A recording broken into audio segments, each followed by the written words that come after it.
میں نے قرآن مجید کے پہلے پارے میں سے ایک آیہ کریمہ کا کچھ حصہ تلاوت کیا ہے۔ اللہ کریم نے ارشاد فرمایا کہ فَكُلَّمَا جَاءَكُمْ رَسُولٌ بِمَا لَا تَهْوَىٰ، فرمایا تو کیا جب تمہارے پاس کوئی رسول وہ چیز لے کے آ جاتے ہیں جو تمہارے نفس کی خواہش نہیں، پیغمبر ایسی چیز تمہارے پاس لے آئے جن کو تمہاری خواہش، تمہارا نفس قبول نہیں کرتا، لا تہوی انفسکم مستکبرتم، جن کو تمہارا نفس قبول نہیں کرتا تو پھر تم تکبر کرتے ہو، تمہارے نفس پر وہ چیز گراں گزرتی ہے، تمہاری خواہش کے وہ چیز خلاف ہوتی ہے، تمہاری مرضی کے مخالف ہوتی ہے، پھر وہ تم اس سے تکبر کرتے ہو، فَفَرِيقًا كَذَّبْتُمْ، تو ایک گروہ ان میں سے انبیاء کو جھٹلاتا ہے معاذ اللہ، ایک گروہ کیا کرتا ہے؟ نبیوں کو جھٹلاتا ہے، نبیوں کو، اور دوسرا اس سے بھی آگے بڑھ جاتا ہے وَفَرِيقًا تَقْتُلُونَ، اور ایک گروہ ان کو شہید کر دیتا ہے۔ انبیاء کرام علیہم السلام کی جو تعلیمات ہوتی ہیں وہ کامل، اکمل اور مکمل ہوتی ہیں۔ انبیاء کرام علیہم السلام معصوم ہوتے ہیں۔ نبیوں میں معاذ اللہ نہ ظاہری طور پر کوئی نقص ہوتا ہے نہ باطنی طور پر نقص ہوتا ہے۔ اللہ تعالیٰ انبیاء کرام علیہم السلام کو بڑے قبیلوں میں پیدا فرماتا ہے، ان قبیلوں میں جو اس دور کے اندر لوگوں میں بڑی قدر کی نگاہ سے دیکھے جاتے ہیں ان میں نبی آتے ہیں۔ انبیاء کرام کو اللہ تعالیٰ حسن و جمال دیتا ہے، قد و قامت دیتا ہے، ان کو اللہ تعالیٰ پر وجیح چہرے دیتا ہے، کامل تعلیمات دیتا ہے۔ اور سب سے بڑی بات یہ ہے کہ انبیاء معصوم ہوتے ہیں، ان کے اندر کوئی نفسانی خواہش ہی نہیں ہوتی، نبی کوئی خطا کرتے ہی نہیں، کامل مکمل اکمل تعلیم نبی لے کے آتے ہیں۔ لیکن اللہ کا قرآن کہتا ہے کہ جب وہ چیزیں تمہاری نفس کی خواہش کے خلاف ہوتی ہیں، چیزیں بالکل مکمل ہیں، کامل ہیں، اکمل ہیں، نبی معصوم ہیں، عام آدمی اگر کوئی بات کرتا ہے تو اس کی بات میں نقص رہ جاتا ہے، کمزوری رہ جاتی ہے، کسی دانشور سے، کسی شاعر سے، کسی ادیب سے، کسی آپ جس نے اپنی دانش بینش کے حساب سے کوئی بات کی ہے، آپ اگر اس سے کوئی تربیت لیتے ہیں تو اس کی بات میں کمزوری رہ جائے گی، عام آدمی ہے۔ انبیاء کرام علیہم السلام کی تعلیمات جو ہوتی ہیں وہ ذاتی نہیں ہوتی، وہ وحی الہی کے ساتھ ہوتی ہیں، ان میں کمزوری کوئی نہیں ہوتی، نقص کوئی نہیں ہوتا۔ انبیاء کرام علیہم السلام خوبصورت ہوتے ہیں، نورانی ہوتے ہیں، یعنی کسی بندے نے معاذ اللہ ان سے کوئی ایسی چیز نہیں دیکھی ہوتی جس سے کہ قباحت پیدا ہو، نقص پیدا ہو۔ انسان دور ہٹے، انہیں اللہ تعالیٰ ظاہری، باطنی، معنوی حسن دے کے دنیا میں بھیجتا ہے، کیوں نہیں لوگ مانتے؟ 950 سال حضرت نوح علیہ السلام نے تبلیغ فرمائی، اور میرے بھائی 1.5 دن میں بندہ تھک جاتا ہے، اکتا جاتا ہے، ہف جاتا ہے، عام آدمی کی بات کر رہا ہوں۔ 950 سال تبلیغ کی، اور تبلیغ کرنے والا بندہ کامل ہے، مکمل ہے، اکمل ہے، درد مند ہے، سونا ہے، نہیں مان رہے لوگ، کیوں؟ قرآن کہتا ہے اس کی وجہ یہ ہے کہ چیزیں وہ ہیں جو ان کے نفس کی خواہش کے خلاف ہیں، جو یہ ان کے نفس کی اور باطنی جو خواہشات ہیں ان کے مخالف ہیں، نہیں مانتے۔ حضرت موسیٰ کلیم علیہ السلام بنی اسرائیل کو نجات دینے کے لیے آئے تھے، راحت دینے کے لیے تشریف لائے تھے، لیکن آپ ان کے مطالبات دیکھیں کس قدر تکلیف دی۔ کبھی کہتے تھے نہیں مانتے جب تک اللہ کو اعلانیہ نہ دیکھ لیں، کبھی وہ کوئی مطالبہ لے کے آ جاتے، کبھی وہ پانی کا مطالبہ کرتے اور کہتے 12 چشمے الگ الگ چاہیے، کبھی وہ من و سلوہ کا مطالبہ کرتے، کبھی کہتے من و سلوہ تو آتا ہے پر ایک جیسا کھانا ہے، ہمیں تو الگ الگ چاہیے، وہ اجناس چاہیے جو زمین سے اگنی ہے۔ حضرت موسیٰ خوبصورت تھے، نورانی تھے، پر وجیح تھے، اور کمال یہ ہے کہ رب کے اتنے پیارے ہیں جن سے رب کلام فرماتا ہے، لیکن قوم ہے کہ تسلیم کرنے کو تیار نہیں، ماننے کو تیار نہیں۔ فقط اتنی بات ہے کہ وہ تعلیمات وہ ہیں جو ان کے نفس کی خواہش کے خلاف ہیں، اور ذرا سا انہیں موقع ملا، حضرت موسیٰ علیہ السلام 40 دنوں کے لیے کوہ طور پہ تشریف لے گئے تو پیچھے سے ایک بچڑے کی پوجا شروع کر دی۔ جناب کلیم واپس آئے تو پھر طرح طرح کی ہیلے بازیاں، حضرت یوسف علیہ السلام کا تو حسن مشہور ہے نا ساری دنیا میں، دنیا جانتی ہے نا کتنے سونے تھے، تو کیا اتنا خوبصورت آدمی بھی کنویں میں ڈال دیا جاتا ہے؟ کیا اتنا حسین آدمی بھی بازار میں بیچ دیا جاتا ہے؟ کیا اس قدر شخص جو ظاہری باطنی طور پر نورانی ہو، اس شخص پر بھی الزامات دھر کے جیل میں ڈال دیا جاتا ہے؟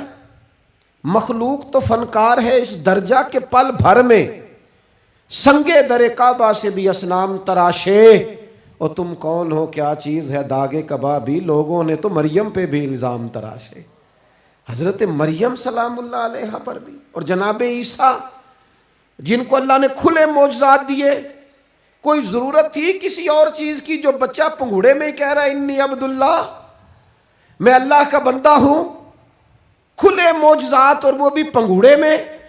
لیکن قرآن کہتا ہے تعلیمات وہ تھیں کہ جو ان کی نفس کی خواہش کے خلاف تھی، لہذا نفس کی خواہش، وہ جو ایک جگہ پہ قرآن مجید نے کہا نا کچھ لوگوں نے نفس کی خواہش کو خدا بنا لیا، وہ چونکہ خواہشات نفسانیہ کے خلاف تھیں، نتیجہ اس کا یہ نکلا کہ ان لوگوں نے پیغمبروں، رسولوں، انبیاء، اللہ کے محبوب بندوں کو جھٹلا دیا، یہاں تک کہ قتل کر دیا۔ حضرت زکریا علیہ السلام جیسے لوگوں پر آرے چلا دی، شہادتیں ہو گئی انبیاء کی۔ وجہ کیا تھی؟ نفس کی خواہش کے خلاف تعلیمات تھی انبیاء کی، نہیں تسلیم کیا۔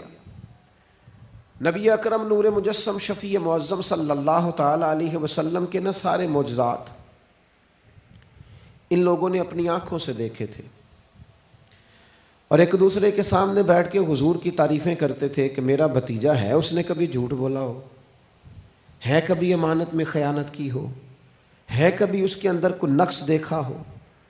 وہ تعریفیں، وہ خوبصورتیاں، وہ رعنائیاں۔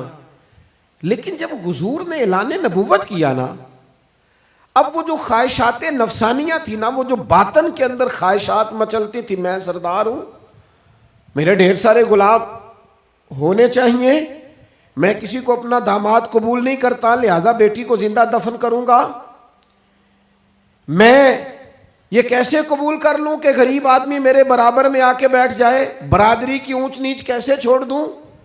کل تک کہہ رہے تھے آپ صادق ہیں، آپ امین ہیں، آپ حسین ہیں، آپ باوقار ہیں، ہر چیز بیان کر رہے تھے، اور جیسے ہی کہا حضور نے کہ میں اللہ کا رسول بن کے آیا ہوں، جب ماننے کی باری آتی ہے نا، ماننے کی، حضور علیہ السلام پہاڑی پر تشریف فرما ہے، اور کریم محبوب علیہ السلام نے اونچی پہاڑی تھی، اس طرح کوئی آدمی یہاں دیوار پہ اوپر کھڑا ہو جاتا ہے تو آپ تو اس طرف نہیں دیکھ رہے، وہ ادھر بھی دیکھ رہا ہے، ادھر بھی دیکھ رہا ہے۔ اونچی پہاڑی پر حضور کھڑے ہو گئے، اور کھڑے ہو کے فرمایا اگر میں تم سے کہوں کہ پہاڑی کے اس پار دشمن ہے اور وہ تیاری کر کے آ چکا ہے، تم پر حملہ آور ہو جائے گا، کیا میری بات مان لو گے؟ دیکھا نہیں تم نے، میں کہہ رہا ہوں دشمن ہے، تسلیم کرو گے؟ سارے مکے کے لوگ جمع تھے، کہنے لگے کیوں نہیں مانیں گے، آپ صادق بھی ہیں اور امین بھی ہیں، آپ کی زبان سے کبھی جھوٹ نکلا ہی نہیں۔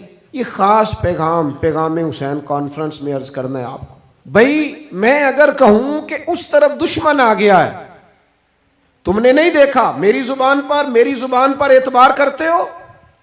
یا رسول اللہ آپ صادق اور امین ہیں، آپ نے کبھی جھوٹ بولا نہیں، خیانت کی نہیں، 100% یقین ہے، مان لیں گے؟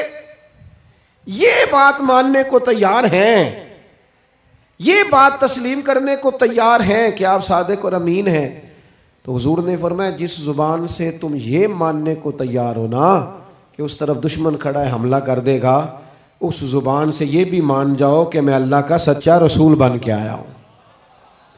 آپ میری بات کو سمجھیں، تھوڑی دیر پہلے بیک وقت کہہ رہے ہیں بالکل آپ جو کہتے ہیں حق اور سچ ہے، اور اب جب کہا میں رسول ہوں مان جاؤ، تو معاذ اللہ تعالیٰ ابو لہب کہنے لگا آپ کے ہاتھ ٹوٹ جائیں، آپ نے ہمیں اس کام کے لیے بلایا تھا، طرح طرح کی بولیاں بولنے لگے۔ جب مفادات پر چوٹ لگتی ہے، جب خواہشات نفس کو چھوڑنا پڑتا ہے، جب ذرا اپنی طبیعت پر کچھ چیزیں بوجھ بنتی ہیں، میرے اصحاب قبلہ عالم فرمایا کرتے تھے ہمارے دشمن جب ہم پر تنقید کرتے ہیں تو کئی باتیں غلط بھی کرتے ہیں لیکن کچھ باتیں ٹھیک بھی ہوتی ہیں، بجائے اس کے کہ ہم اسی وقت اٹھ کے قبول کریں، تسلیم کریں کہ جناب یہ بات جو آپ نے کیا یہ بالکل ٹھیک ہے، میں کھلے دل سے اس کو قبول کرتا ہوں. اتنی جرت کون کرے؟ اتنی ہمت کا مظاہرہ کون کرے؟ وہ چیزیں جو ہمارے نفس کی خواہش کے خلاف ہوتی ہیں ہم قبول کرنے کو تیار ہی نہیں ہوتے. لیکن جو مزاج دین ہمیں عطا کرتا ہے، وہ دین ہمیں یہ عطا کرتا ہے کہ جب تم یہ دیکھو نا کہ بات جو ہو رہی ہے وہ بات ٹھیک ہے، اگرچہ میرے مفادات کے بھی خلاف ہے، اگرچہ میرے نفس کی خواہش کے بھی خلاف ہے، اگرچہ میری سرداری کے بھی خلاف، ہو سکتا ہے میرا مالی نقصان بھی ہو، لیکن چونکہ ٹھیک ہے لہذا مجھے قبول کر لینی چاہیے. یہ جرت پیدا کریں اپنے دل کے اندر، یہ طاقت پیدا کریں. یہ آج کا پیغام ہے. آپ دیکھیے حضرت فاروق اعظم رضی اللہ تعالیٰ عنہ نے مسئلہ بیان کیا تو جناب فاروق اعظم رضی اللہ تعالیٰ عنہ نے اس مسئلے میں عورتوں کے مہر کے متعلقہ، جو حق مہر ہوتا ہے خاتون کا، اس کے متعلقہ جناب عمر نے کوئی مسئلہ بیان کیا. تو آپ جمعہ پڑھا کے باہر نکلے تو ایک خاتون کھڑی تھی دروازے پر، کہنے لگی امیر المومنین حد ہو گئی ہے، آپ عورتوں کو مہر لینے پر پابندی لگا رہے ہیں، اتنا لینا اتنا نہ لینا، اور اللہ رسول نے کھلی اجازت دی ہے جتنا مرضی لے لیں. اس خاتون نے دلائل پیش کیے. اب امیر المومنین کے سامنے، ایک تو ہے کہ عام مرد کے سامنے عورت بات کرے تو لوگ قبول نہیں کرتے، اور 22 لاکھ مربع میل کا حکمران اور جس کے بارے میں معروف ہے کہ ان کا درہ ہر وقت چلتا ہے، اس خاتون نے جناب عمر سے کہا کہ جناب مسئلہ یوں ہے، آپ نے یوں بیان کیا ہے. اب ارد گرد لوگ کھڑے تھے، کسی نے یہ نہیں کہا گستاخ معاذ اللہ تو کیا کہہ رہی ہے، امیر المومنین کے سامنے کلام کرتی ہے. بات حق تھی، کسی نے جرت نہیں کی. ایک شخص حضرت عمر سے کہنے لگے حضور آپ کچھ بولتے کیوں نہیں، کچھ تبصرہ کریں. فرمانے لگے بولنا کیا ہے، ایک مرد نے خطا کی ہے اور ایک عورت ٹھیک کہہ رہی ہے، اس کی بات درست ہے، میں کھلے دل سے قبول کرتا ہوں. نفس پر گرچہ چوٹ لگتی ہے اسے قبول کریں. کیوں حق کے معاملے میں حضرت صاحب بندے بڑے اچھے ہیں، قبلہ بڑے نفیس آدمی، اور جناب ان کی طبیعت بڑی اچھی ہے، تو پھر آپ قبول کر لیں ان کی بات کو. کہتے ہیں آپ دعا کریں میرے لیے میں قبول کر لوں، آپ دعا کریں میں ٹھیک ہو جاؤں. او خدا کے بندے، جسے تو ٹھیک سمجھ رہا ہے اس کی بات کو قبول کر، اس بات کا قائل ہو جا، اس پر عمل کر. ہمارے مزاجوں میں وہ جو نفسانی خواہشات کا غلبہ ہے آج بھی پوری طرح وہ ہمیں اپنی لپیٹ میں لیے ہوئے، ہم سمجھنے کو تیار نہیں ہوتے. حق حق ہوتا ہے، اور جب حق واضح ہو جائے پھر نفسانی خواہشات کو نہ دیکھو. نفس ایک بچے کی طرح ہے، اس کی ایک بات مانو گے دوسری خواہش کرے گا، دوسری بات مانو گے تیسری خواہش کرے گا. اللہ کے محبوب علیہ السلام نے دعا فرمائی ہے، مسند امام احمد بن حنبل میں موجود ہے. حضور اللہ کی بارگاہ میں عرض کرتے ہیں تعلیم امت کے لیے، صرف ہمیں سمجھانے کے لیے، ورنہ تو معصوم عن الخطا ہے. محبوب اللہ کی بارگاہ میں عرض کرتے ہیں اے اللہ مجھے اس خواہش سے بچانا جو ایک اور خواہش میں مبتلا کر دے، اس خواہش سے بچانا جو خواہشات کے دروازے کھول. ہم اپنے نفس کو لے کر دین کے مقابلے میں کھڑے ہو گئے. میری برادری کہتی ہے کہ شادی میں ڈھول بجے گا، تماشا ہوگا، اور اللہ رسول کہتے ہیں کہ اس میں شریعت کا بول بالا ہوگا، پتہ چلے گا جیتتا کون ہے. میری اولاد کہتی ہے کہ اس رستے جانا ہے، رب رسول فرماتے ہیں اس راہ پہ جانا ہے. نفس کی خواہش اور ہے، اللہ رسول کا حکم اور ہے، ہم اس کو تسلیم کرنے کو تیار نہیں ہوتے. معافی مانگنی پڑ گئی ہے ایک بندے سے. ہماری جو بنائی ہوئے قبیلے اور برادریوں میں اونچ نیچ ہے اس کے حساب سے ہم بڑے قبیلے سے ہیں، وہ چھوٹی قبیلے سے ہم نے جو بنائی ہے، ورنہ تو قبیلے فقط تعارف کے لیے ہوتے. معذرت کرنی پڑ گئی ہے، لیکن کمال ہے ہمارے مزاج میں وہ پیدا ہو. اللہ رسول کو راضی کرنے کے لیے تھوڑی دیر اپنے نفس کو کچلیں. ممکن ہے ایسا ہو، کرتے ہی نہیں ایسا، مزاج نہیں بنایا. ہمارے نفس کی خواہش کے مطابق اگر چلے پھر سارا. آپ یقین کریں لوگ استادوں کے پاس جا کے عزتیں اور پروٹوکول ڈھونڈتے ہیں، پیروں کے پاس جا کے عزتیں اور پروٹوکول ڈھونڈتے ہیں. ایسی جگہوں پہ جہاں پروٹوکول دینے کی باری تھی وہاں بھی لینے کے چکر میں پڑ جاتے. دینی کاموں میں اگر 4 لوگ ایک جگہ پہ اکٹھے کیے جاتے ہیں نا، یہاں دینی کام کر لو، تو وہاں جھگڑا شروع ہو جاتا ہے. دینی کام تو کرنا ہے پر آگے کون لگے گا. دینی کام تو کرنا ہے پر اس میں سربراہی کس کو ملے گی؟ دینی کام تو کرنا ہے، اس میں نام کس کا ہوگا؟ اس میں بڑا قد کس کا شمار کیا جائے؟ اس طرح قومیں آگے بڑھتی ہیں۔ اہل حق اس طرح ہوتے ہیں، سب سے آگے اپنے نفس کو رکھا جائے اور پھر انسان کا انقلاب آ جائے، یہ کیسے ممکن ہے؟ حضرت ابو ذر غفاری، میں قربان اس شخص پر، سیدنا ابو ذر غفاری، اس امت کے درویش فقیر، ایسا شخص جس کے بارے میں محبوب نے فرمایا زمین کے اوپر اور آسمان کے نیچے میرے ابو ذر سے سچا بندہ کوئی نہیں۔ اتنا بڑا آدمی زندگی فقر و فاقے میں گزار دی، اپنے مزاج پر طاری کر لی چیزیں کہ بس وہ سادگی جو ہمیں ہمارے رسول نے سکھائی ہے اسی میں رہنا ہے۔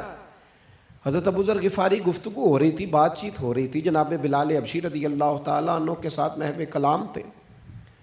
حضرت بلال نے اپنے آپ کو سمجھا لیا تھا کہ میں دروازہ رسول کا گدا ہوں۔ کچھ لوگ نا غلام بے دام ہوتے ہیں، بے دام۔ ہمارے ہاں نا کچھ لوگوں کا پروٹوکول ہوتا ہے، اور کچھ لوگ ایسے ہوتے ہیں جو صبح سے لے کے شام تک جھاڑو دے رہے ہوتے ہیں، خدمتیں کر رہے ہوتے ہیں۔ میں آپ کو صحیح معنوں میں بتاؤں تو اصل حقدار وہ ہوتے ہیں لوگ، اصل ڈیوٹیاں ان لوگوں کی ہوتی ہیں۔ حضرت بلال حبشی نے طے کر لیا تھا کہ میں نے بس نوکری کرنی اور توجہ سے کرنی ہے۔ اور میں آپ کو دل کی بات بتاؤں، میں نے بڑے کیمرے دیکھے اپنی زندگی میں، میں نے بڑا کچھ دیکھا تھوڑے وقت میں۔ میں آپ سے عرض کروں، وہ بڑی مزیدار زندگی ہوتی ہے جس میں انسان تھوڑا پیچھے بیٹھا ہوا ہوتا ہے، جس میں نا بہت سارے کام ہیں۔ میں تھوڑے دن پہلے ایک جگہ جماعت کرانے کے لیے کھڑا ہوا، ایک صاحب نے جماعت کی ویڈیو بنانی شروع کر دی، بعد میں مجھے دوست بتانے لگے، او خدا کے بندے، عبادت، تقریر میں کبھی رونا آ جاتا تھا، دعا میں رونا آ جاتا تھا، میں نے ضبط کرنا شروع کر دیا، چھوڑ دیا۔ لوگ آنسو بیچنے لگ جاتے، پیر صاحب رو پڑے۔ پیر صاحب کس بات پہ روئے؟ او خدا کے بندو، پیر کو معافی لے لینے دو اللہ رسول سے، اپنے لیے، اپنے سنگیوں کے لیے اللہ کے حضور اسے آنسو بہانے دو۔ کوئی چیز تو کیمرے سے باہر رہے، کچھ چیز تو۔ کیا خوبصورت لفظ ہے مولا علی شیر خدا کے، فرماتے ہیں اسے مبارک ہو جسے تھوڑے لوگ جانتے ہیں، اسے مبارک ہو۔ سے ثبوت نہ پچھو میتھوں، پلائے نظر کرم کا دھوئی، اے میں جانا یا دل بر جانے غیر نہ جانے کوئی، میں مسکین پرانا خادم کسے در ملی نہ ٹوئی، یہ تے واصف یار نے نظر جو کیتی تے واصف واصف ہی ہوئی۔ یہ تو اس کا فیصلہ ہے، ہمارے لیے مقام شکر ہے، ہر مقام پر شکر گزار ہیں، عاجزی کرتے ہیں، لیکن جو معاشرے کا ماحول بن گیا، یعنی ایک بندے سے بھی آپ بغیر کیمرے کے ملاقات ہی نہیں کر سکتے۔ وہ زیارت کرنے آتا ہے اور وہ ساتھ کہتا ہے 30 سیکنڈ کا میں نے کلپ بھی بنانا ہے، وہ تو زیارت ہو گئی، بس ختم ہو گئی بات۔ یہ کون سی زیارت ہے جو تو نے قید بھی کرنی ہے ساتھ؟ خدا کا خوف کریں، کیا کس طرف ہم جا رہے ہیں؟ بہرحال عام دام برسر مطلب، حضرت بلال حبشی نے طے کر لیا تھا اپنی زندگی میں سادگی، پیچھے پیچھے رہنا ہے۔ وہ شہرت سے بچنے والا پیچھے پیچھے رہتا ہے، اور میرا جی چاہتا ہے ساری غزلیں اس ظالم کے نام کریں۔ کچھ لوگ طے کر لیتے ہیں میں نے پیچھے پیچھے رہنا ہے، ان کے اعلان کیے جاتے ہیں، بلایا جاتا ہے، پھر بھی پیچھے نکل جاتے ہیں۔ جو عرض کرنا چاہتا ہوں، حضرت سیدنا بلال حبشی نے طے کر لیا تھا۔ ایک دن کسی بات میں نا ہو جاتا ہے رائے کا اختلاف، رائے کے اختلاف کو کبھی مخالفت نہ بنائیں، اپنوں سے اختلاف ہو تو اختلاف رائے رکھیں، رائے دیں، حکم کبھی نہ دیں۔ ہمارے یہاں لوگ حکم دیتے ہیں، رائے نہیں دیتے، بعد میں ادھر ادھر بیٹھ کے شکوے کرتے ہیں، دسو جی میری منی نہیں، وہ بھی تیرے سے مشورہ لیا تھا، قبول بھی ہو سکتا ہے، رد بھی ہو سکتا ہے، ختم ہو گئی بات۔ کسی بات میں جناب ابو ذر غفاری کا اور حضرت بلال حبشی کا رائے کا اختلاف ہو گیا۔ اب حضرت بلال حبشی غلام ہے، جناب ابو ذر بڑے قبیلے سے، تو جناب ابو ذر غفاری نے بات کرتے کرتے حضرت بلال کو کہہ دیا، او حبشن کے بیٹے، تھے بھی وہ حبشن کے بیٹے، لیکن حضرت بلال کے دل کو تکلیف ہوئی۔ بعض لوگ کہتے ہیں میں نے سچ ہی بولا ہے، سچ اپنے بارے میں بولنا، تو دوسروں کے بارے میں سچ بولتا ہے، اپنے بارے میں بول، صرف تو دوسروں کے لیے بولے۔ او جی میں نے سچ ہی تو بولا تھا، سچ بولنے کی بھی حکمت ہے، سچ بولنے کی سب سے بڑا سچ کسی کو اللہ کی طرف بلانا ہے، اور میرا رب فرماتا ہے ادعو الی سبیل ربک بالحکمہ، کسی کو اللہ کی طرف بھی بلاؤ تو دانائی کے ساتھ بلاؤ، حکمت کے ساتھ، سب سے بڑا سچ بھی بولو تو دانائی کے ساتھ بولو۔ تو نے سچ بولا ہے اور تو نے لوگوں کا کلیجہ چیر کے رکھ دیا ہے. یہ کیا انداز ہوا تیرا سچ بولنے کا؟ یہ کیا طریقہ ہوا؟ حضرت سیدنا بلال حبشی رضی اللہ تعالیٰ عنہ کو جناب ابو ذر غفاری نے کہا حبشن کے بیٹے بات سچی تھی. حضرت بلال کو تکلیف ہوئی, کونے میں بیٹھ کے روئے, اور غلام روئے اور آقا کو خبر نہ ہو. تڑپے جو ہم یہاں تو مدینے خبر گئی. حضور علیہ الصلوۃ والسلام پتہ چلا, محبوب نے ممبر سجایا. حضور کی عادت تھی نامینیٹ کر کے اصلاح نہیں کرتے تھے, بائی نیم نہیں, نامزد کر کے نہیں, اوورال بات کر دیتے, سمجھنے والے سمجھ جاتے. حضور فرمانے لگے لوگوں کو کیا ہو گیا ہے, میں نے تو جاہلیت کی ساری باتیں پاؤں تلے رون دی تھی, ابھی بھی کہتے ہیں بلال کو حبشن کا بیٹا. حضرت ابو ذر غفاری کہتے ہیں باقی تو کوئی نہ سمجھے تو میں سمجھ گیا. بڑا مشکل ہوتا ہے مجمعوں میں اٹھ کے معافی مانگنا. ہمارے ہاں بعض لوگ معافی بھی اس طرح مانگتے ہیں کہ یوں لگتا ہے گن بھی ساتھ پکڑی ہوئی ہے, معافی دو ورنہ گولی مار دوں گا. معافی مانگنے کا بھی طریقہ سلیقہ نہیں آتا.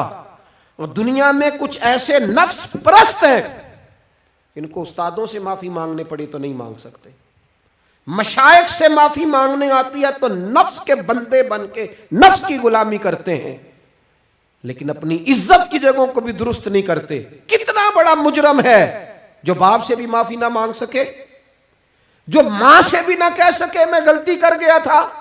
اتنی بڑی نفس پرستی. تو نے آقا بنا لیا اپنے نفس کو اپنا.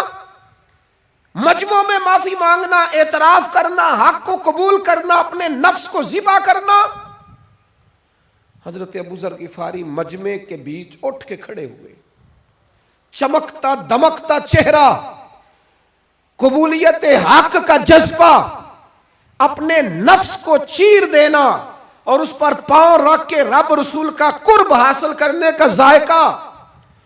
جناب ابو ذر غفاری حضرت بلال کے قریب گئے اور پھر ان کے سامنے لیٹ گئے, رو کے کہنے لگے حبشن کے بیٹے اٹھا اپنا پیر اور رکھ میرے سینے پہ. میں اس قوم کو بتانا چاہتا ہوں کہ تھا تو حبشن کا بیٹا, پر جب سے مدینے والے کا کلمہ پڑا ہے کائنات میں عزت والا ہو گیا ہے. یہ دیکھو کس نے ذروں کو اٹھایا اور صحرا کر دیا, کس نے قطروں کو ملایا اور دریا کر دیا, کس کی حکمت نے یتیموں کو کیا در یتیم اور غلاموں کو دنیا بھر کا مولا کر دیا. ہمارا نفس کی خواہش بچی, رشتے نہیں بچے. ہمارے نفس کی خواہش بچی, تعلقات نہیں بچے.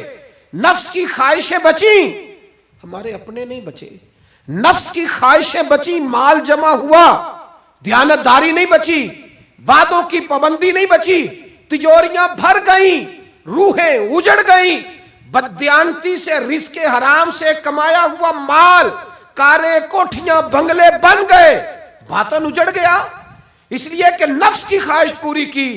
نفس کے سامنے اگر انبیاء کی بھی تعلیمات آئیں, لوگوں نے تکبر کیا, قتل تک کر دیا نبیوں کو, لیکن اپنے نفس کی خواہش کے خلاف جانے کو تیار نہ ہوئے. خدا را واپس آ جاؤ, خدا را